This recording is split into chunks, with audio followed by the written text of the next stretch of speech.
On This Week in Sales, we're looking at a study that shows that buyers might actually prefer that salespeople are selling remotely. We're going to take a look at, well, whether Salesforce has wiped out a whole bunch of sales tech startups with their new series of products. We're going to take a look at whether virtual selling is better, more flexible for employees or not. And this is one that you've thrown in here, Victor. Should salespeople get hazard pay? We'll touch on that in a second. But before we get into the topics, Victor, how's it going, mate? How's your week been? What's changed since last time we spoke this time last week? Since last time I've talked to a lot of people in the industry of selling, and it's always interesting to see the different perspectives. So one of the reasons I love this show that we're doing is that we get to try to tiptoe through the tulips of all these different perspectives in the market. So I think it's been very fascinating. But other than that, it's been a casual week. Nothing interesting to really report. Well, just looking forward to seeing your beautiful face again. Well, I don't know about calling your face beautiful, Victor, but I'm looking forward to having a chat with you today, mate. And yeah, for me, same thing, just head down. You say that it's been a chilled week, but you push out so much content day after day on YouTube and your kind of podcast channels and all that. So I think our definitions of casual might be slightly different. Could be. When you're enjoying what you're doing, it doesn't seem like work. I hate to be so cliche-ish about there, but there it is. Good. Well, talking about work, article here from McKinsey saying that, well, buyers might prefer remote selling. Our buyers, the people that we're selling to, might prefer to see less of us salespeople. So, Victor, what does this mean about the past 100 years of selling? Have we been doing it all wrong? And what does this mean for salespeople moving forward? Oh, man, I think this is really the transformation. By the way, for those of you listening to this, you need to go, or watching us on YouTube, you need to actually click on this link. This is a great article you found, by the way. I started clicking through the, 23 slides they had. By the way, if you love data, this is your link. But the one thing I found interesting, because we weren't doing it wrong in the past. I like to remind people that phone is virtual. The telephone is virtual. And so, but moving forward, what I found interesting in this study, the one thing that popped at me was slide number 15 that said, live chat is now seen as the most beneficial channel for researching suppliers. Social media, text, and mobile apps are also gaining. That kind of that was a head exploder for me, that people want to chat with you. They don't want to see you. They want to chat with you. And so I think this is fascinating what's going on. And so it's interesting. Let me ask you this, Victor, because clearly we're from different generations here, right? And when I speak to my mates who are from your generation, and when I speak to my friends from millennials like myself, I can see this gap between the two groups, right? So if you needed to speak to customer support, or a salesperson, whatever it was, would you rather, on the first instance, pick up the phone and speak with them, or would you rather just jump on a quick chat where you're not obligated, you're not going to get pestered, you're in control, and you can leave? Which one would you most likely choose? What I love about the question is how you disguise calling me old in that question. Do you know what? That's exactly what you did. Victor, right, I'll put my cards on the table here, mate. I tried to, what my brain wanted to say was, my dad would rather be on the phone. And I was like, how can I rephrase this and be more polite about it? So as a baby boomer, I will speak for the baby boomer generation. I would actually rather talk to somebody. Sure. I would rather pick up the phone. And so I know that millennials are probably going, oh, heck no, I don't want to do that. But I would rather pick up the phone. Because I'm the exact opposite. If, for example, when I deal with Amazon, if I've got a return or whatever it is, I will always just go to the live chat rather than pick up the phone. There's probably, you have to wait 2 minutes on a live chat. You probably have to wait 2 minutes on a phone to get connected. It's probably easier and quicker to solve a problem over the phone because it's direct, right? And I'm sure the people that I'm speaking to on live chat have 50 boxes and they talk to 27 different people in different countries with different, even companies, because I know a lot of the live chat stuff is outsourced. But I would still rather be doing my emails or do something else and multitask and get on that live chat. So I would agree with you, Will. I mean, if we're calling Amazon, definitely I want to do a chat because I think it's going to be more than 2 minutes. But let's say I'm calling my health insurance company and I have a question. For some reason, I just want to hear that tone, that soothing tone. It'll be okay, Victor. It'll be okay to make the change. I want to hear that. I want to hear that. Well, it's a fair point because you don't get, from the sales perspective, right? If the industry massively shifts towards at least the first point of contact being a live chat, I'm working with Drift at the moment on a project, so they're like hot on this. What do they call it? Conversational marketing and conversational intelligence. It's putting you at a disadvantage as a salesperson, right? If you want to build rapport, if you want to give insights, if you want to solve a problem, being on a live chat versus a phone call, there's no other redeeming features really, is there? I don't think so. I mean, again, it depends who you get on there. I've used several. I found myself talking to a chatbot, like a virtual chatbot. And after a while, I ask it certain questions just to see if it would repeat the same thing. And I go, okay, you're a virtual chatbot. When you do get somebody on there that can actually, they know what they're talking about. And by the way, isn't that interesting that may be a new skill, Will? Your ability to transmit that you know what you're talking about through text and then keeping your text short. Wow, what a hat trick that is, right? And I think there are some people who can do that. I've been on several chats, not to bore you, but I bought a drone, right? Just to take a video. And I remember getting on the chat and I could tell it was a bot, right? So I decided not to buy that one. I went to another website, looked at buying that drone, and I got somebody. And the questions they asked me were very to the point, and I knew I was talking to a real person. And guess what? That's where I bought. And was it the same drone on two different websites? And so the decision making was the experience? That's correct. One was a reseller of the drone, and the other was the actual manufacturer. Yeah. Well, there you go. That just shows the effectiveness of it, right? That's correct. Mavic Pro. Go ahead. So let me ask you this then, Victor, and we'll move on to the next topic. Who gets to choose how we communicate as salespeople to our marketplace? Is it us, which I don't think that's the correct answer? Is it our management and leadership and the company and how they want to enter the marketplace? Or is the end decision maker on how we communicate the buyer? Obviously it's the buyer should have, the first choice. That was a leading question there, wasn't it? Yeah. But wouldn't it be interesting? I don't know how you could do this, but I'm just talking out loud here. But wouldn't it be interesting if that you could go to the website and you had multiple button choices, text, email, you know what I mean? And just have them all there in a very simple dashboard and then boom. But I think that when video becomes more prevalent than it is now, by prevalent, I mean, it's the bandwidth is there, the ease of use is there, click go. Can you imagine? Instead of doing a chat, I would just hit the video, say, let me just talk to somebody face to face via video. I think that'd be the ideal thing. Yeah. And I guess the big hold up on that is that if you're on your phone, every phone has a camera, right? But if you're at a desktop computer, not everyone has a webcam set up.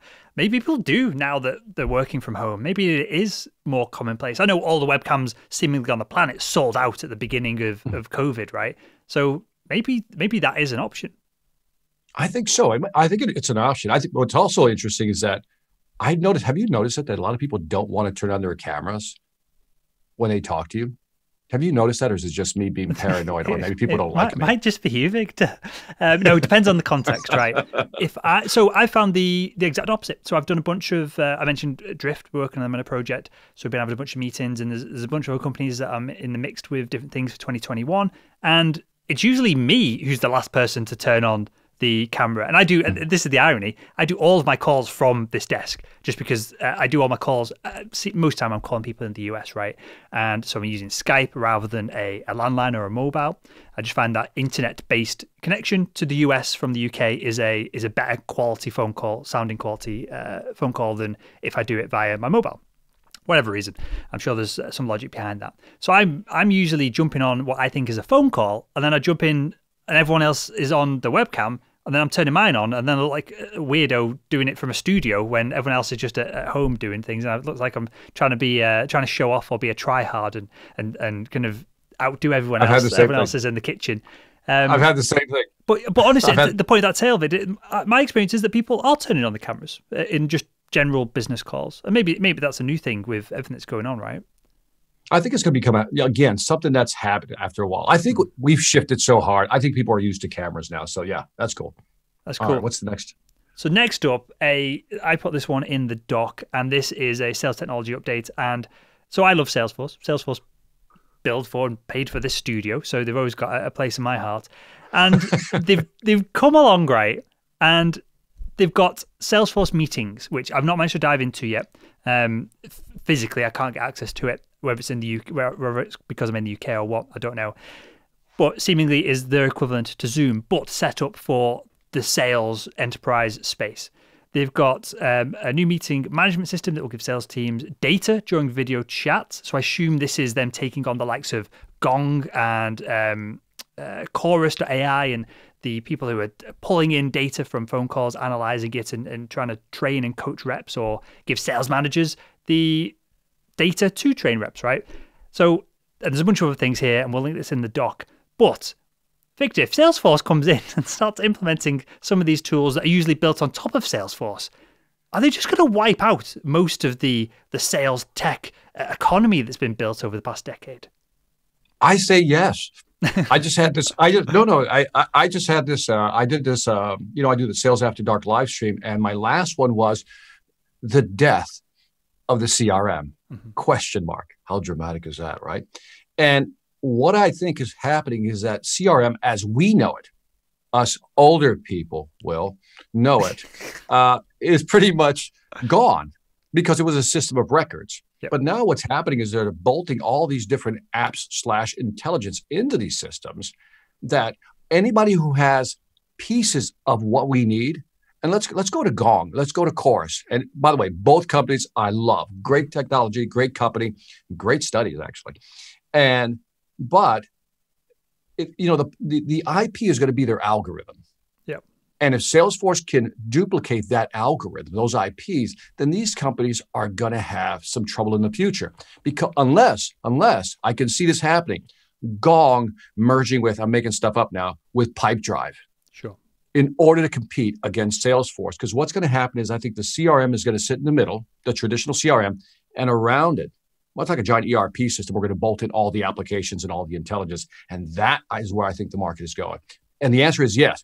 A lot of people are going to get wiped out in the meantime. And tell me, because I think you've got a better finger on the pulse of AI and AI technologies, right? You've literally written the book on it. So as far as I can, and I've talked about it a few times on the podcast with different guests, but as far as I can make out and what I'm aware, there's only a handful of companies doing true AI, and companies that say they have AI in their product are leveraging the AWS, or they're leveraging Einstein, which is Salesforce's AI. Is that factually correct before I jump in? No. There's a lot of companies actually they're hiring their own data scientists who actually, and then the AWS, which is their cloud service and app, toolbox. There's a lot of companies who have their own quants, these scientists that sit in the corner and just bubbling code, right? Sure. So I think that's happening. That's where the big investment's going on. And so I don't know where the question was going, but what we're seeing is a lot of companies that's their IP. That's what people are investing in. They're not investing in the company. It's that AI algorithm that you have. And what's interesting, Will, if I may point this out, I talked about this as a prediction in my book. And that is, I studied a company called Effectiva. And Effectiva puts these cameras in your car where they can actually look at your facial expressions. And if they can tell you're falling asleep, it'll rattle the wheel for you or turn on a rock station, a little Metallica for you, right? And I always thought, wouldn't it be cool? The next level, goes back to Salesforce Meeting. Wouldn't it be interesting that as I'm talking to you, Will, for example, right next to your head, it was a facial recognition system that would say, oh, he liked that. Oh, he didn't like what I said. Oh, he didn't think that was funny. You know what I mean? Something that would give me kind of a guidance. I think that's the future of what they're going for. And I'll just finish off that first question. The reason I asked it was, obviously, this is all intertwined with Salesforce's Einstein AI, which I was comparing HubSpot's revenue with Salesforce's revenue in this documentation I was doing earlier today. HubSpot's was, I'm going to butcher these numbers, but you'll get the audience will get the gist of it. HubSpot's numbers was in, say, like 400 million or whatever.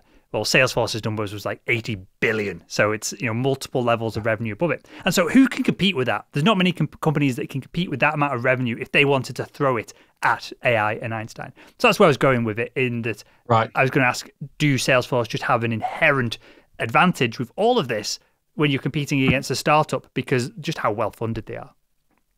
I think so. First in the market to come up with a software-less, CD-less software, right? So they're first in the market. Then they moved into the AI space. And what's happening now? They're like becoming almost like a Facebook to me, in the sense that so many companies have dumped their data into that to make the switch over to a new one is that much harder. So sunk cost is one of the reasons they maintain the advantage. What has to happen for Salesforce to lose this advantage is to stop developing, but again, I looked at their stock this morning. I think it was up another 8 points. So they're just growing. Mm-hmm. It's probably on the back of some of these announcements. I know there's another one coming up in a second. And a final thing, you mentioned something I thought was actually hilarious. We could potentially be in a situation where if people wanted to be on the phone, but you as a salesperson wanted to read them better, you could easily use AI to create an avatar that you're speaking to as a salesperson who gives you the facial expressions that they think are being given on the phone so that you can have, even if it's just one way, a more human connection with them. That would be something that'd be interesting. That is interesting. I've never thought about that. That's pretty brilliant. Yeah. Did you come up with that? Did you pop that out of your head? Just pop that out of my head, and I'm going to run off to try and find some way of painting it after this episode. I don't know what I'd call it. What would I call it? Salesface.com or something stupid like that. I mean, think about it. That would be an advantage, right? If you don't have the avatar, if the person, especially, I'm using it for video, if the person doesn't turn on their camera, the avatar would still demonstrate the sentiment. Yeah. That's really brilliant. Because I think so much of communication, right, and there's all kind of cliched numbers on this, but so much of it is subconscious, and people who are great at selling often don't know what they're doing, right?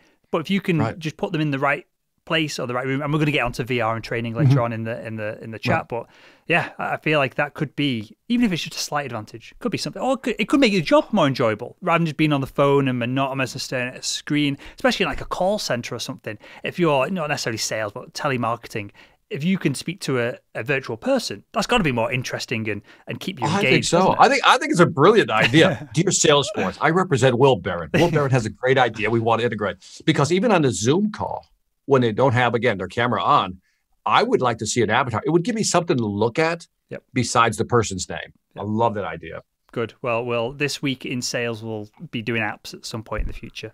So with that, Victor, we've got more Salesforce news. Do you want to share this one with us? Let me see. One of the things I know they're doing is they introduced something called 360, Digital 360, which really ties into what we're talking about. And I think we kind of hit the high points already. And that is that again, what Salesforce is doing right is that they're bringing in all these technologies. And in their wake of doing this, they're going to leave a lot of dead, technology companies, because you're absolutely right. I forgot the data, and I'm going to butcher these numbers. But I think 5 years ago, they were like, when you look at like conversational IP bots, stuff like that, new technologies, marketing automation, they're like 500-700 companies. The last study I saw, there were 7,000 plus companies. And so all these companies are only offering pieces of the solution. And Salesforce, the behemoth, you know what I mean, is coming in and saying, I got it all, one-stop shopping right here. Mm-hmm. And you know what Salesforce is going to do? They're going to keep buying companies. If they like their IP, I'll buy that. I'll buy that. I'll buy that. So Salesforce right now in the lead. But go HubSpot. Go SalesLoft, go Pipedrive. Let's go. For sure. And I've just had a realization, Victor. This is actually just ridiculous. I've sat here with a laptop in front of me, so we don't need to butcher numbers anymore. I can just Google them. So HubSpot's revenue from before, just to clarify, was $674 million a year, and Salesforce's was $17 billion. Yeah, I don't usually do these kind of conversations or podcasts with my laptop in front of me, so I feel liberated into just not talking absolute nonsense and shit, and being able to actually qualify my conversations and the facts and points I'm making. We need to set some standards here, Will. This week in sales, we have numbers, okay? Yes, that's the whole point of the show, to deliver the news. Otherwise, we just become another news station talking nonsense. And eventually politics will jump in here, Victor, and we'll both have different hats on. I don't know if you can even compare UK and US politics. We'll be arguing about politics, and we'll be talking about totally different candidates and countries. And they'll say, don't watch Bill and Victor. That's fake news. TWIS is fake news. Yeah. Okay, next up, we've got a sales training point here. How to keep closing B2B deals during the pandemic. This is by Jeff Winters. It was over at hbr.org. Victor, take us through this, because this is your expertise in the training space. Well, I came across this article, and there's one thing I just wanted to point out, but I thought I'd highlight the three things they said we should do to keep closing B2B sales during the pandemic. Very dramatic title, How to Keep Closing B2B Deals During the Pandemic, by Jeff Winters. He says, number one, ramp up your prospecting. And my initial thought was, duh. Yeah. Okay, that was like, yeah, okay, that's an obvious one.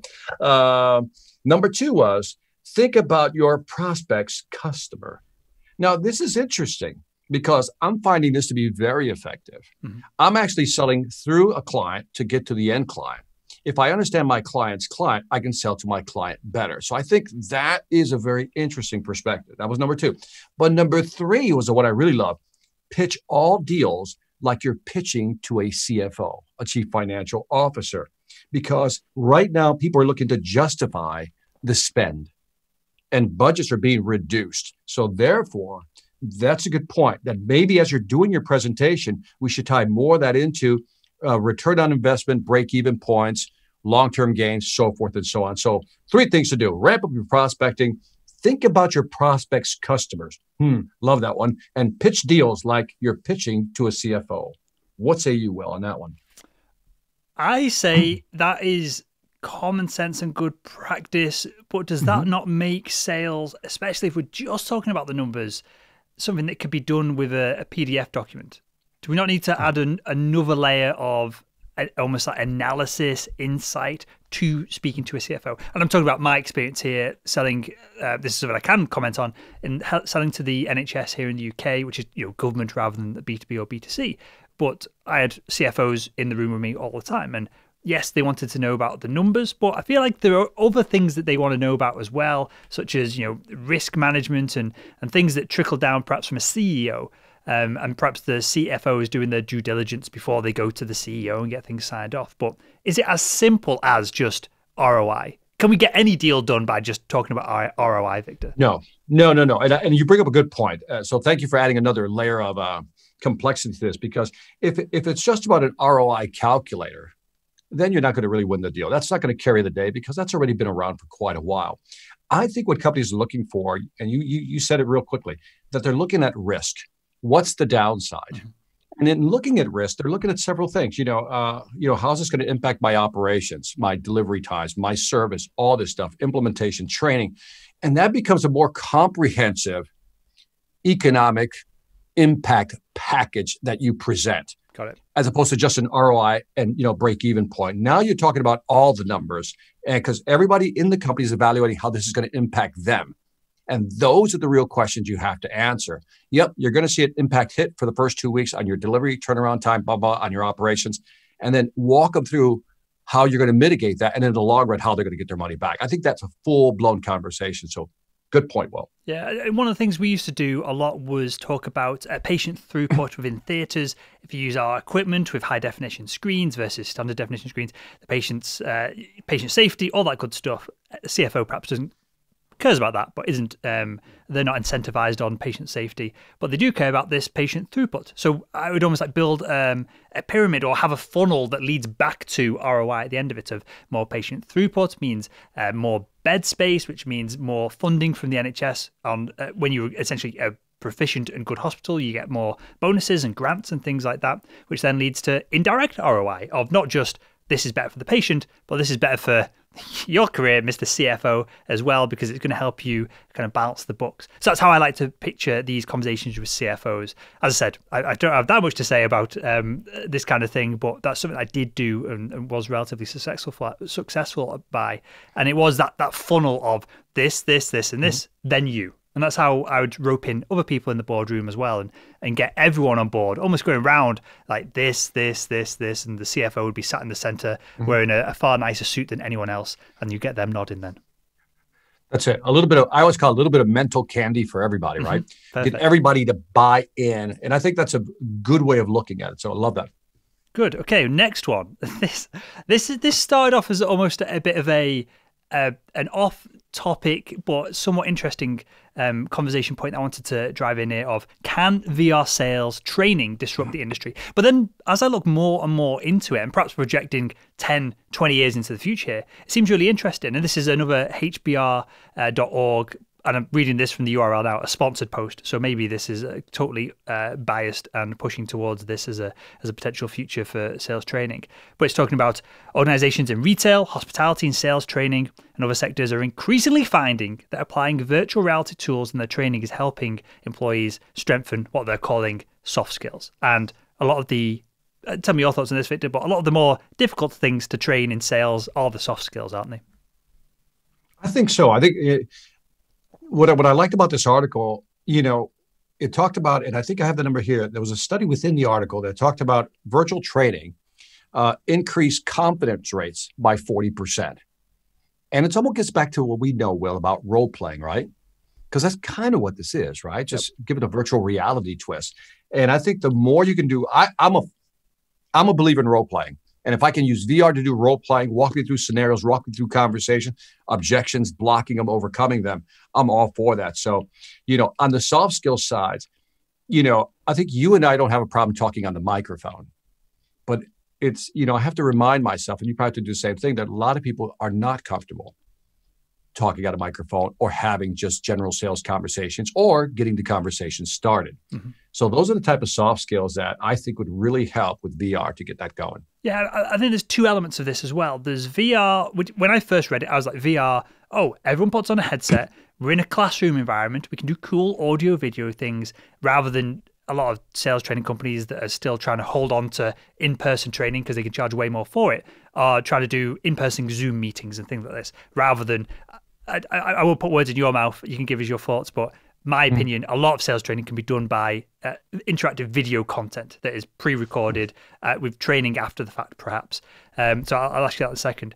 But a lot of these sales training companies are holding on to this. We can charge more if we get people in a room or if we drag people out of the selling environment. And you're laughing, so I think we might be on the same. Just your visuals, dragging them out of this. Well, that's what I felt like. Every time we had sales training, it'd be literally dragged. I want to make calls. I want to speak to my customers. I'm dragged away, and it's inconvenient. Whatever. Hotel costs, all kinds of extra costs on top of hiring a sales trainer for that in-person thing. Correct. Fine.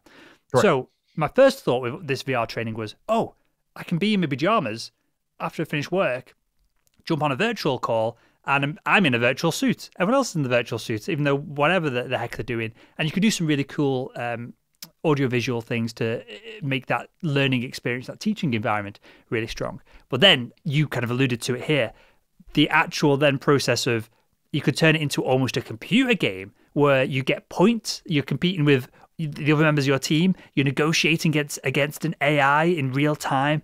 There's all kinds of technology that Google are working on that would enable this to happen. That they're putting in their Pixel phones for making up phone calls and booking meetings from their side of things. We can touch on that in a second, perhaps. But that's probably where the future of all this is, right? In 10, 20 years, training will be, you're in your sales environment. You think it looks like you're in the office even, but you're not burning real customers over and over with crappy sales skills. You're burning through AI and you're getting points and feedback on it. Is that the future of all of this? Yeah, I'm trying to think. Two things crossed my mind when I saw this, when you posted this in our doc, and that is the first one I thought about Tupac Shakur.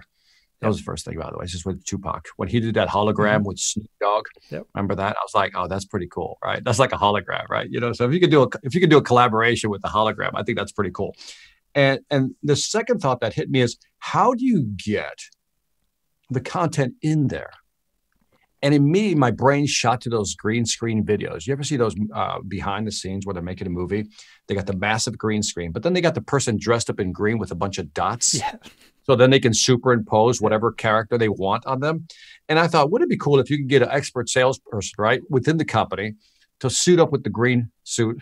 That's funny already. The visual's funny with the white dots. And then, you know what I mean? Have the person actually do the dialogue and then find a way to move that into the actual system. Well, Victor, we don't even need to do that. We just need the person talking, and then it could be anyone doing their hand movements, and that's the beauty of it. And if you look at, you could reanimate someone like Zig Ziglar, and there's so much audio content of him that you could there's AI that will redo your voice and do text to voice on someone else's content if there's enough of it. So you could do a series of sales training that's brand new and modern with a Zig Ziglar, just using this kind of motion capture and green screen technology. Yeah, I love it. We're really going into the future now, because if the AI can pull all that content from a great presentation, we confirm that the deal was closed, right? And then the AI can obviously hear the audio, the text, what was used, phraseology, body language, and again, back to cadence. That would be interesting if the AI could design then the ideal I'll use your word, the avatar again, right? A full person avatar doing the actual pitch. It's how do you get the content in? That's been my biggest challenge with VR. How do you get the content in and make it meaningful to use, like in a sales training scenario? Yeah. So I don't think that's a big issue. I think the biggest issue is getting. So I'm just looking at this post now. How VR training can help turn employees into leaders. It's sponsored by Oculus, which is a Facebook company. But I think the Oculus Rift, I think it's about $1,000. So it's getting this technology into people's hands. They've got to use it for 4 or 5 years playing games and other things, so it becomes ubiquitous to them. Like everyone has a smartphone, iPhone, Android phone. It needs to become, I think that's the biggest hurdle, getting the technology so embedded into people that they're happy to spend 3 hours doing a training seminar, lesson, training, whatever it is, with this on. I think all the data is probably already out there. Do you not reckon, Vic? Do you not reckon someone like Salesforce has enough data to do this kind of thing? Maybe. I'm thinking about, for example, Fortnite. Yep. Now, I don't know. I watch my son play Fortnite, right? And so a game like Fortnite takes what is it? Red Dead? Something Red Dead Red or Dead something. Redemption. There you go. Red Dead Redemption. See, even as an old man, I got kind of hip I to never what's called going you. on. I never called you an old man. I went out of my way to not call you an old man. The implication was there, the inference was there. But anyway, you look at those games, and you know how they take like maybe 3 years to develop. Yeah. Well, let me give you context. That Red Dead Redemption took 8 years to develop. 8 years to develop. Okay, Yep. so you got Fortnite. I don't know how long it took, but let's say 5 years is the average. Sure. By that time, the sales industry has moved on. Like if you wanted to customize it for your product or service. Well, here, let me zoom back. If we're doing general training for soft skills, I think you're absolutely right. Easy to do. If I wanted to customize it for a specific product, let's say in your case, like medical sales for specific devices, I can't wait 3 to 5 years to get that training completed. Plus the R&D on that's got to be a beast. Yeah, but once it's That's done, how I see it. it's done, right? Red Dead Redemption has I've never played it, but I get the gist of it. I played Grand Theft Auto. I think it's done by the same studio. And it's hundreds and hundreds, if not thousands of hours of content, right? And it's storytelling and it's narrative, and they're using tons of motion capture to animate and do voiceover artists for all of the characters and individuals within it. We don't need to do that. We need 7 avatars, which can be customers. We need 1 trainer, and if a team like that, imagine getting the Rockstar is the team behind Grand Theft Auto, I think, and Red Dead Redemption. Honestly, I think they would absolutely murder something like this. But they probably would. Let me just. They take us to another level. They'll take us to another level. But I think there's a lot in what you're saying. I think you're more right than I am, and that there is a lot of stuff that can be, VR'd, if we can do it that way. And then, as you say, maybe it's the 80-20. 80% can be VR'd easily. You can always repurpose it, and then 20% has to be very specific, product specific. Yeah. Sure. And for context, Rockstar, or not even Rockstar, GTA, Grand Theft Auto, it's one of the most financially successful entertainment products of all time. It's done about $6 billion in revenue. So that's the kind of numbers that they're working with. Is that the most successful game ever? I do not know. Let me find out for you, because we have Google. I wonder if that's great. I mean, it'd be interesting to see what our listeners or watchers actually play. By the way, hit us up in the comment on that one. Here we go. What do you play? Victor, so I'm sure you've played this in the past, mate. Space Invaders. Oh, yes. Top grossing game of all time. See, you did it again, Will. See, I did that on purpose. You did. So let me ask you: is how much? So GTA did six billion in revenue. How much do you think Space Invaders, as a brand, as opposed to just one specific game, but how much do you think Space Invaders has done as a brand in revenue? I'll say 10 billion. 13.9 billion. Wow, that's mad, amazing. isn't it? After so many years, right? Mm-hmm. After so many years. What was your favorite game coming up, by the way? So I used to be, if Twitch would have been 5-10 years earlier, I would have probably be a aspiring, if not successful, Twitch streamer at this point. Because I used to play a ton of computer games. Victor, have you heard of Super Smash Brothers? No. Oh, yeah, I have. Yes, So I have. It's a Nintendo game, a phenomenon. Right. It's been around. The first version came out when I was a kid on the Nintendo 64. I was second in the UK at that game when it first came out when I was at uni. There was a tournament set up and non-official kind of Nintendo tournament set up. I was so into that game, dude. I don't know how it'd stack up now, but Yeah, Super Smash Bros. We used to play the Counter-Strike when we were kids. We'd literally go around each of his houses and have what we called a LAN party. We'd all take our massive, crappy computers that we'd worked all summer. I used to be a lifeguard when I was a kid. I'd work all summer as a lifeguard just to be able to afford that graphics card to be able to play this game. So yeah, I'm well. Let me tell you how old I am, Will. That I had that I had to go to an arcade room just to play a game. Mm-hmm. Do you know what I mean? I had to pop quarters in the pinball machine. And I still remember popping quarters in, I think at that time, Pac-Man was out. I used to love this game called Gorf, Gorf, Gorf. And it was Gorf and Zaxxon were my two games, man. Gorf and Zaxxon. And I would blow like $20, and that was a lot of money back then. But yeah, I remember going there. I remember getting the first Pong. Dook. Yeah. Dook. Dook. I remember my first Pong. So I've been around a bit. Yeah, the first game console I had was the Sega Mega Drive. I think it's called the Sega Genesis in the US and out of Europe. Sega Genesis. Yeah, so I remember having that. And I remember there was I think it's called Desert Strike. There was a helicopter game. And I remember me and my dad just sat there going, what? Like the graphics on it was incredible. Obviously, in hindsight, it's the most unrealistic thing going. You could draw it with dots on a screen, just yourself. But my mind was blown with that. All right.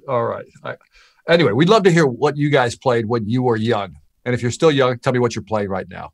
Good. And then if there's enough hype, me and Victor will get on a game of Pong and see who can, or Tetris or something like that, and see who survives. Good. Well, next up, we have, this has come from Caroline Fairchild, an editor on LinkedIn News. Is remote work more flexible? Because we're all working from home, right? Since running my business, since stopping in the medical device world, I think working from home is more flexible. But Victor, what does the data say on this? Yeah, this study was actually interesting when I came across it. I said 1 in 4 women, this is for our female viewers right here. We're taking your side, by the way. 1 in 4 women are thinking about leaving the workforce or scaling back their careers, according to a comprehensive Women in the Workplace study by Lehnen and McKinsey. I like that, Lehnen. Before the pandemic, flexibility was among the top perks requested by working women. And why is it the top perk requested by working women? I think it's also a top perk requested by men, right? In some ways, the public health crisis has provided that. More employees are now working from home, but nearly 200 female execs have taken to LinkedIn. Don't you love the way they phrase that? Have taken to LinkedIn to share how remote working isn't working for them due to the additional responsibilities they're taking on at work and at home. And I can actually see this. It's not easy. When you're at home, it's hard to separate, work from taking care of things. I think it's just hard. By the way, I think this applies to both men and women. Yep. So, but in this case, we're just talking about women. I totally sympathize / empathize with them. It's hard, very hard. Victor, how many people need to take to a platform or voice something before it's actually valid data?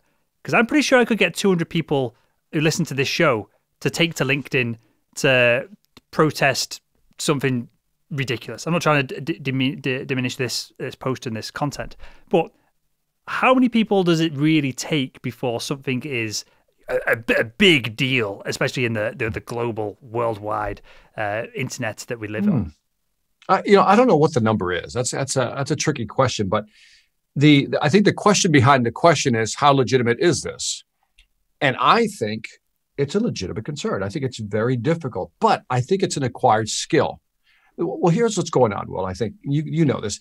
If your kids are at home, they can't go to school. That's a problem. Yep. Now, as soon as I can kick the little rugrats out and send them to school, I bet you this becomes less of a problem. But the thing is, when you have the kids at home, it's just hard. And so I really believe that, even though it's only 200 people, female executives, I truly believe this is a problem. But I think it's a problem we're all facing. How many friends have you had? You call them up, you're trying to talk to them, and it's either a kid in the background or the dog barking or something else going on. It's just, it's really hard for us to work from home. And I'll put this just to paint a bit more of a picture. I don't have kids, and I've got this space, and I've got a nice kind of big detached house that I go to after Well, I work here. that explains your lack of sympathy. Will, that explains because it may be like, you know, a lack of empathy there, because we're trying to get a golden retriever, we're trying to get a dog. You can't hunt one down in the UK. So maybe everything will change when this dog comes along and is a massive burden on my life. But you know, maybe to be fair, I'm being slightly less empathetic and slightly more callous with my comments there. Because you know, but I'll give you a bit more context. My partner as a doctor, regular listeners will know, and so it's difficult for her to leave things behind from work when everything's obviously she's right in the midst of all this. So I have a firm boundary of I don't talk about work at home unless, you know, it's you know, a new show with Victor or something like that that's interesting and exciting, and my partner does the same as well. So maybe we are in a slightly different dynamic than someone with 3 kids, 7 dogs, a hamster, a gerbil that's got diarrhea, and they're both working from home as well. Okay. I don't know why you threw in the gerbil with diarrhea. By the way, yesterday I was doing an interview. Right? Right, literally 3/4 of the way into the interview, my little dachshund, Pebbles, decides to come up here and starts tearing up and down, back and forth down this hallway. And then she's just making all these growling noises. And I had to kind of stop the interview. And so what I did for this interview today is I had to go put her in a cage. I said, you know what, from now on, when I do an interview, we have a cage. I'm just going to put her in a cage for an hour. And I'm thinking, wouldn't it be nice if parents could put their kids in a cage?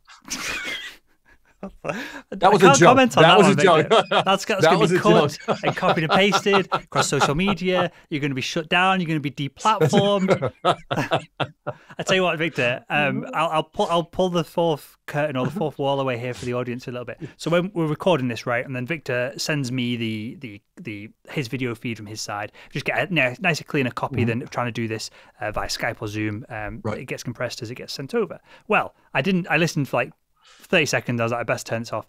Victor, you kept the recording going for way after the conversation ended last week. And so as I cut it down just so the file was shorter as we sent it over to our editor. And you must have the dog there with you, because you went over and it was a totally different side of Victor, you talking like baby talk to your dog. That's my dog. That's my little girl. Was that baby talking my head off. That's embarrassing. So I'm totally embarrassed. I thought, no, I did. As far as this said 10, 20 seconds, funny. I was like, won't listen to it anymore. Just, you obviously didn't realize you were being filmed, but I was laughing my head off. Serious this week in sales conversation. And the next thing, Victor's like, obviously the dog was. Is the dog with you now? No, I actually put her in a cage because usually I have her sitting on the sofa right here, and then so this time I'm like, yeah, you're in the cage after yesterday. So thank you for that, Will. I'll remember to turn this off next time. Yeah. Good. Well, on that lighter note, some more news here. I'm going to quote this. I'm not showing my opinion on it. This is the headline of the article. Weirdo took car and kidnapped salesman on terrifying 100 miles an hour test drive. I assumed this was a car salesperson had gone out for a test drive with a potential customer. When I've seen the pictures of the individual, maybe you'd be this goes back to what we were talking about last week of should you be slightly worried if someone has loads of tattoos and they look like a scally. But regardless of that, this individual took him on a joyride. The police got involved. It was an absolute mess. So with that, Victor, have you ever felt threatened or in a sales role, or have you ever even been kidnapped in a sales role before? I felt threatened. This is true story, not making this up. So I was VP of sales, technology company selling into Latin America, right? And we're trying to expand into new markets, Colombia being one of them, right? And so, I mean, that's a tee up already. And so the distributor who wanted to represent us comes to Miami to meet with me, right? Trying to get me to go down to Colombia to see his operations, right? And I remember he comes there, and I mean, as soon as you see the guy, you're like, I'm afraid of the guy. I'm from Chicago. I'm from the hood. I'm from the inner city. I'm not afraid of a lot of people, but this guy, he's just so intimidating. And then we were talking, and I was like, I don't know if I want to go down. We're not looking to do any business down there. And he literally grabs you can't see this if you're listening to this, but he puts his hand on my face on both cheeks like this. He says, you need to come down. Like that. He just grabbed my face. He said, you need to come down. Right. And I said, And then I said, and I'm thinking, I kind of played it off type of thing. And I'm like, what the, whiskey tango foxtrot, right? I'm like, what's going on here? And so I remember I get a call the day I'm going to fly to Colombia. And he says, whatever you do not leave the airport until I specifically pick you up. Nobody else will pick you up. I will pick you up. Mm-hmm. And literally, I waited in the airport. I didn't step out, and him and 2 bodyguards basically showed up, and as I say, whisked me away. And they became one of our greater clients down there. By the way, Colombia, beautiful people, beautiful. I didn't feel threatened, but he just kind of said, I just want to make sure you're safe. Sure. That was the only time I ever had a weird, okay, am I in the wrong place here? That was it. So I think there's a gap between the 2 parts of the story here, Victor, of want to do business, end up in Colombia. And there's this gray area in the middle where some dude who's apparently scary is touching your face. Why would you do the deal? Why would you go down there? I'd have been get that dude out of my office and barricade the doors. The part that I'm missing that I didn't tell is that the regional manager really wanted to go into that territory. He wasn't afraid. He was, he did go in there. He met with them already. Okay. And so he was from Venezuela. So he says, I want the Colombian market. He says, I need you to go meet with the guy. I said, well, what the hell is this guy touching my face? I just start going, I said, is this guy like nuts? I goes, no, this is just the way he is. But he's a great businessman. And then he's the one that talked me into going down. He said, you'll be safe. And he met us down there also. So I got other stories. Let's leave it at that because there's more to it. But it got a little weird before it got better. But it was good. Well, some random dude comes in my office and touches my face. I'm not going nowhere with him. It's good. Anyway, I've only had one experience, and it wasn't necessarily threatened. I guess it was more. This was the one time in sales where I've actually been scared that something bad was going to happen. This was in medical devices, and so. I'll leave it open-ended. One of the medical device companies I worked at had the whole operating room was this company. So not just the camera systems that I would sell, the whole theater, everything in it was this brand. And it's local to me. So I was in there all the time. I think we talked about it on the show before. On a Friday, I'd go and sit in there because they do millions of revenue for me every year. So I'd just go and do my emails or Hangout or Skype in this doctor's, surgeon's kind of room that I shouldn't have been in, but they let me in there, whatever. So I went in there and got asked to go into one of the procedures just to have a look. It was an interesting case, interesting patient. They were using our equipment in a novel way. And so I popped in. And 5 minutes later, so I'm all not fully scrubbed up, but in scrubs, head mask and stuff and all this. So I walk into the room. 5 minutes later, got my clogs on and my feet are getting sore, and everything just goes black. All the lights go off, the machines go off, and this is laparoscopic surgery. So the patient's abdomen is physically inflated and it starts deflating. Now, I've got a big badge on that says this company's name. The surgeon is an advocate for this company. Everyone in the operating room, the only thing that was still going was the anesthetics machine, because it has battery backup for obvious reasons for this scenario.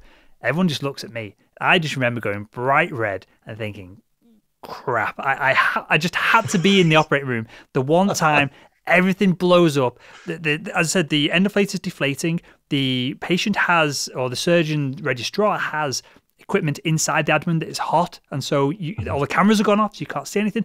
You could potentially perforate bowel. It is a genuinely bad place to be. The surgeon, very calmly, he's a legend. He's a world-renowned cardiac surgeon. Walks out the room. It's very calm. Gets on the phone. I go, oh crap! I better do something here as well. And again, I can feel myself going bright red. Everyone's staring at me. The registrars are starting to panic. The consultant surgeon is calm and confident. So I'm, trying to frame myself in that mindset. I recognize that he's in control. Walk out the room. Then I start dialing on my phone, hounding everyone I possibly can get on with. Turns out it was nothing to do with us. It was a circuit breaker for the hospital. So someone from called bioelectrical medical engineering came over and just flipped the switch and everything came back on. But that was the one time in sales that I've actually been cacking my pants. That one, someone's not going to have a good time on the operating table, and two, this is because I'm in the an opportunity to lose a massive customer. Wow, that's you won't forget that. No, you won't forget that. No, you won't forget that. But on a lighter note, did you know that during this pandemic, teenagers are getting thriftier? And in this article by Capucine Yeomans, of LinkedIn news. Teen spending has slumped to its lowest level in 20 years, dropping 9% to about $2,150 per teen this year, according to Piper Sandler's report. This young demographic forked out a record low $87 on handbags. This was interesting to me. $275 on footwear and $507 on apparel, with Nike remaining the favored brand. I thought that was interesting right there. Just pause right there, because I thought first of all, $275 on footwear was interesting. Nike being the favorite brand, I thought that was interesting, followed by American Eagle and Adidas, because it's not Adidas, right? It's Adidas. That's what I've learned. I would say Adidas. Okay. But would you say Nike or Nike? Isn't it supposed to be Nikkei, the authentic name? Because it's the Greek runners. That's what he shouts when he's entering or something. Nikkei, but nobody's going to say Nikkei. So I think I say Nike. Yeah, I say Nike. Is that what you say? Yeah, I say Nike. Anyway, so and you had an interesting question here. Well, if I could read it for you, it said, "Are they getting thrifty or are they just skint?" To which I said to myself, what does skint mean? Here we have, again, a gap between the pond. What is skint? Please help us in our American side to understand. Well, I think you've also got to remember, before I get into this, Victor, that what language do we speak? English. So when you're I feel like there's some subtle, I'm going to use another one here, mick taking. When you're subtly taking the mick out of the way that I speak and the language that I use and the colloquialisms, I can't even say that word. We invented it all, mate. So just setting the scene there. But skint just means that you're not necessarily that you're a poor person, you can't afford things. It means that if you earn 50 grand a year and you want a BMW, perhaps you'll get one secondhand because you're a bit skint. Is that what you say? You're a bit skint? So is that how I'm a bit skint this month, so I won't go on that pub crawl or whatever it is. Okay, I'm a bit low on funds. Yep. Low on funds would be the translation. Skint means low on funds. Correct, yeah. Okay, so, again, this is only my opinion, pure conjecture. I'm only guessing, but I would agree that you invented the language. I'd like to think that Americans have perfected it, made it more synthetic, more pliable, more malleable, and, dare I say, more understandable. How's that? Maybe. What's more understandable, Victor, than the Queen's English? I'm not going to argue with you there, man. I'm not going to argue with you. When the Queen gets on, who's more understandable? When Donald Trump gets on stage or the Queen? You had to go there. We'll have to take it there. We'll have to take it. Or Biden, whatever's going on. Yeah, superlative. The thing I laugh about Trump, I think I can say this without getting too much trouble. It's just he always uses the word great. It's excellent. It's the best. Yep. His superlatives are always there. It's really funny. By the way, that's an interesting lesson in selling, by the way. If I can tie that to I see a lot of salespeople who do this a lot. They use these, I call them they're like qualifiers, these words like, yeah, it's fast. Well, how fast? Real fast. Mm-hmm. Well, how good is it? Real good, man. I said, is it better? Much better. And people go, that tells me nothing. And I always tell people, stop doing that in a presentation. So over to you, Will. Okay, so a couple of things I took from this. One, I did not have, until I was, as I mentioned earlier on, working as a lifeguard, like 16 to kind of 18 in summer holidays and things like this. I did not have $2,150 a year to spend. So I'm assuming maybe this is including birthday presents, gifts, or something like that. Because I don't know about you, Victor, and back in your day, mate. But I certainly didn't have $2,000 to spend a year on just stuff as a teenager. Yeah, during the Paleolithic period that I lived in, you get a whole lot of rocks for $2,000, mate. Yeah, I don't know where they're getting this money from. I have no idea, but I think these are interesting numbers, though, because I think it's also an indication. Because I don't know what percentage of this demographic drives our economy, but that's an impact that they're having. But over here, Will, what we're seeing is there's a lot of retail job opportunities. Even today, we're seeing a lot of retail. Even in this environment, we're seeing a lot of retail opportunities here. So young people can work if they want to. I think they may choose not to. Sure. No, yeah, if you've got a job, fine. That makes sense. But it's in my experience that, I don't know, maybe it's 50. Again, I'm talking about UK. I don't have the data on this. We should Google it. I'll find it. I'll find out in a second. But I don't know what percentage of teenagers have jobs, right? Let's find this out. Yeah. And by the way, while you're looking that up, did you know that males spend most of their money, 21% on food, while females spend 27% on clothing? I thought that was interesting. Yeah, that kind of tallies well with me. I'd be poorly dressed, but always eating crap burgers. Well fed. Oh, that's too funny. Yeah, and one thing I took away from this, Victor, was, I don't know if they did this intentionally, but they brought out some brands here. And Nike, obviously, maybe Disney, Apple, it's up there, right? It's one of the greatest brands on the planet. Is brand becoming more and more important in a world where, and this is a massively leading question because I'm sure you're going to agree, but is brand becoming more important in a world where every product is basically the same, right? Unless you're doing Salesforce's AI and you've only got the revenue, the budgets, and the expertise to do it.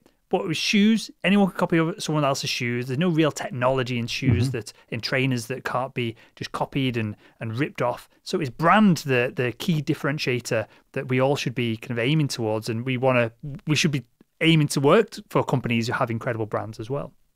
I don't think so. I think brands they don't have the power they had 20 years ago. Do you know what I mean? Because consumers today have more information when they go online. And we see this. Well, I'll give you my example. Because and I'm sure everybody who's listening to this can probably relate. I went online to buy a camera.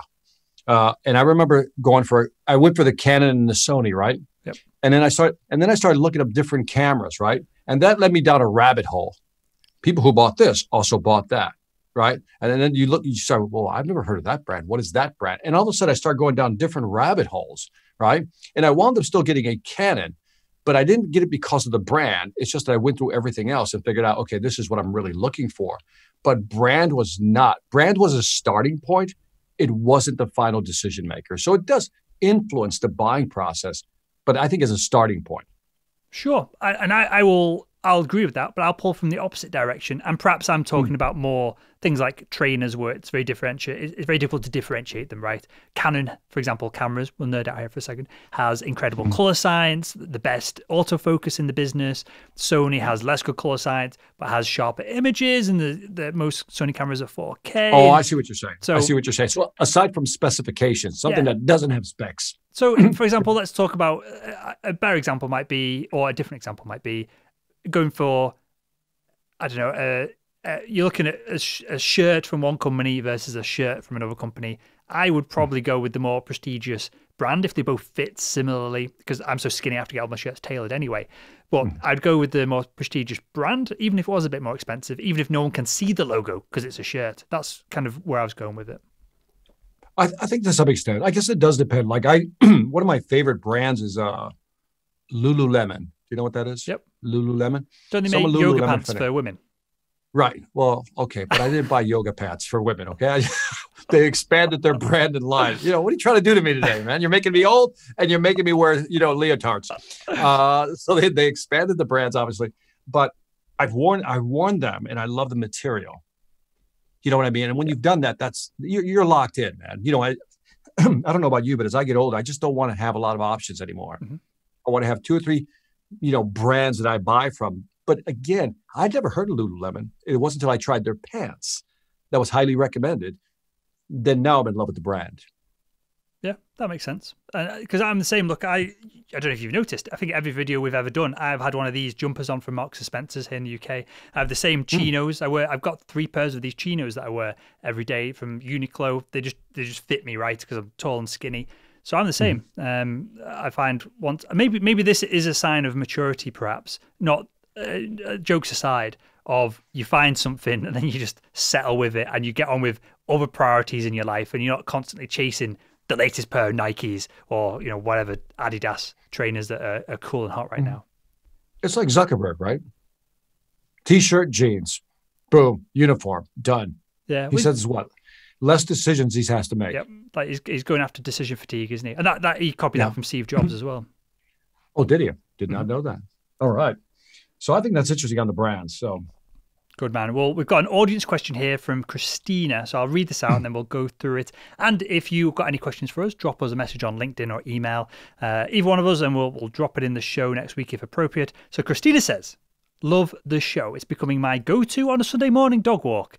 My question is it okay to not be motivated all of the time? Sometimes I'm incredibly motivated in my sales job. Other times I want to throw my hands up and just go and play a round of golf. I feel insecure about this, and I tell myself if I'm not moving towards my quota at all costs, then I'm lazy. Is Christina crazy for not being motivated all of the time, Victor? She sounds sane to me. She sounds perfectly sane to me, because sometimes you have to walk away from it and come back at it and get a fresh perspective. So that would be my short answer. So Christina Alvarez, you're just like everybody else. We have to walk away. But I know what you're talking about, that sometimes when you're not working on something, this guilty feeling that overcomes you and says, maybe I should be doing that. But maybe taking a break, mental break, and then coming back will allow a new perspective. So I like what you're doing. Walk those dogs, girl. Walk those dogs. And Victor, let me ask you this, mate, and I'll give my, because I suffer with a little bit of this as well. So I'll give you what my schedule looks like. And so if appropriate, tell me if it's not. But do you have a full weekend off each week? And do you protect that? Is that time that other things can't slip into? And do you have that time to recharge?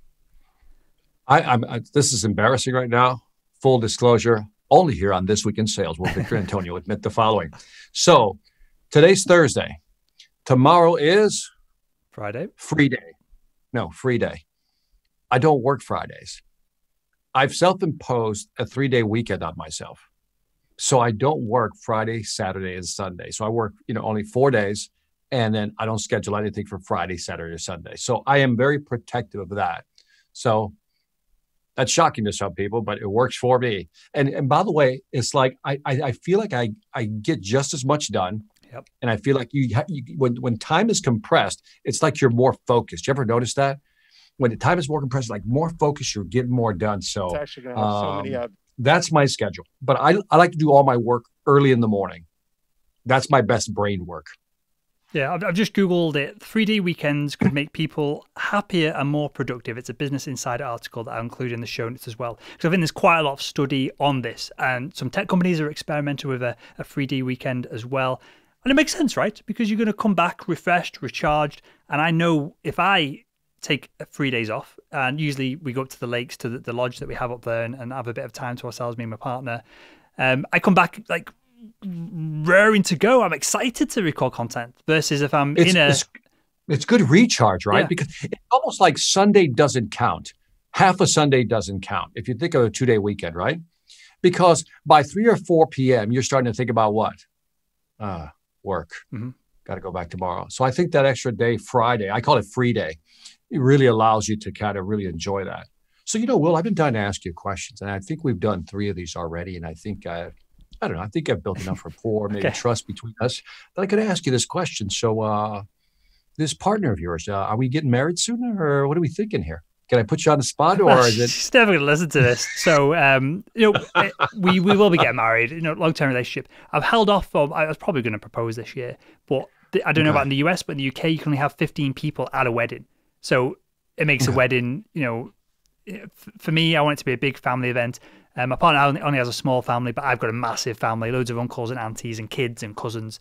So that's the only reason why. I don't want to propose and have a wedding hanging over our heads for 2 or 3 years as these restrictions change. But yeah, that's as I said, she'll never listen to this, so I could say whatever I want. Go. You're too funny. But our daughter had to elope. Because of the COVID, and they didn't want to wait, so they just eloped, and it was good. I didn't have to cry at the wedding, and that was actually very good for me. So good. Well, let's wrap things up, Victor, with a takeaway. I'll go first, mate. And my takeaway is that, nothing to do with anything that we talked about. You're more eloquent with your takeaway here. That you need to follow up, right? Follow up is everything. And I've just closed a deal. It's a 5-month deal. We talk about it off air in a minute, in fact. And it all came from a brand that I've worked with in the past. They've not paid the invoice yet. This is why I'm not plugging it, just in case it falls apart at the last second. but it's a brand I've worked with. We've worked very closely with in the past. We've done, at this point, hundreds of thousands of dollars of business with them. We've given them tons of attention, and I think they just forgot about us because they're so busy. It's such a big company that they just totally forgot about us. So I sent one email a couple of days ago, and the ad agency that they work with just dropped me a message. We did a deal over the past couple of days, and that's now made this year the best year that we've ever had revenue-wise. Just this one deal tacked onto the one. I appreciate it. Thank you. And all because of one email that's followed up. Nothing more complicated than that. And so my takeaway for the week, because this was a lesson for myself, was that even, I'm not talking about acute following up during the sales process. If it doesn't work out, if it does work out, you should be scheduling 6 months, 12 months, not checking emails, but emails where you're adding a bit of value, sharing an insight, whatever it is, just so you stay top of mind with the brands that you're working with. I love it. By the way, I think this might work. Wait up. No, you're looking at me and I can't hear anything. I assume you pressed something. It was a big applause on this side for that deal. It was a big applause for that deal. Thank you. I appreciate it. And what was your takeaway this week, Victor? All right, my shorthand. And by the way, when I write my notes, by the way, Will and I share notes, right? That's why we have a common document. And if you notice, my sentences are very short and choppy because that's how I work with my ADHD. So anyway, my takeaways are CRMs are transforming. Again, I think the old CRMs, as we used to think about, are going away. Sales engagement platforms, intelligent platforms are really the new wave, if I can say it that way. Remote work has its downside. I'm going back to the study with the sales executives, the female sales executives. So they got to learn how to manage that. And I think it's tough. VR is getting more real. I'm with you on that, Will. So I'm glad you highlighted that. Pitch like you're pitching a CFO. And again, I think you added more flavor to it by saying it's not an ROI calculator. It's just more than that. The real cost associated with the switchover. And I really think salespeople should get hazardous pay. That's just my opinion. Well, you should have, when you had some crazy fella touching your face, mate. You should have got a $5,000 bonus right there and then. Yeah. Well, with that, Victor, I want to say thank you for the audience tuning in. Do drop a like and a comment if you're watching this on YouTube. Drop a comment with any questions you've got for me and Victor. Anything or any articles, anything that you think should be we talked about on This Week in Sales. We'll talk about it and include it in next week's episode. And with that, I want to thank you again for tuning in to This Week in Sales.